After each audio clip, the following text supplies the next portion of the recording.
இந்த பிராய்லர் கோழியை பத்தி நம்ம தெரிஞ்சுக்க முன்னாடி அதனுடைய வரலாறையும் சற்று பார்ப்போம்.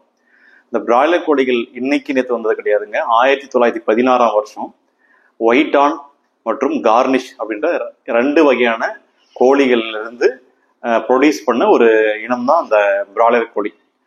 இது பல்வேறு வருடங்கள்லாம் அண்டை நாட்டெல்லாம் இது வளர்த்து வந்தாங்க. இந்தியாவில் பார்த்தீங்கன்னா 1970 தான் முத வந்துச்சுங்க. ஸோ மெயினாக அது எதுக்காக கொண்டு வரப்பட்டதுன்னு பார்த்தீங்கன்னா, உலக அளவில் தேவைப்படுற அந்த இறைச்சியுடைய பற்றாக்குறையை நீக்கிறதுக்காக தான். நம்ம ஜென்ரலாக வீட்டில் வளர்க்குற அந்த நாட்டுக்கோழிகள் அது வளரும் வேகம் சற்றே குறைவுன்றதுனால நமக்கு தேவையான அளவுக்கு இந்த மீட் ப்ரொடக்ஷன் இல்லாமல் இருந்தது.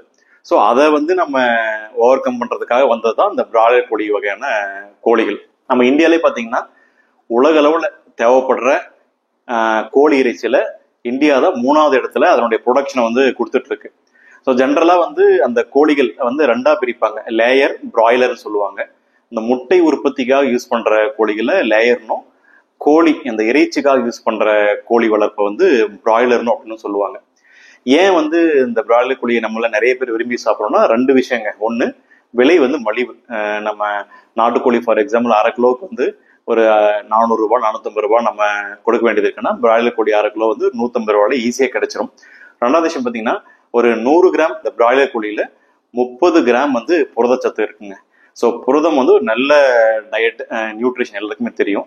ஸோ ஒரு 1/2 கிலோ இல்லை 3/4 கிலோ நம்ம பிராய்லர் கோழி வாங்கி சாப்பிட்டோம்னா ஒரு நாளுக்கு ஒரு குடும்பத்துக்கு தேவையான நல்ல புரதம் அதுல மட்டுமே கிடைச்சிருது. ஸோ இந்த 2 ரீசன்னால பிராய்லர் கோழியை நிறைய பேர் நம்ம விரும்பி சாப்பிட்றத பார்க்கணும்.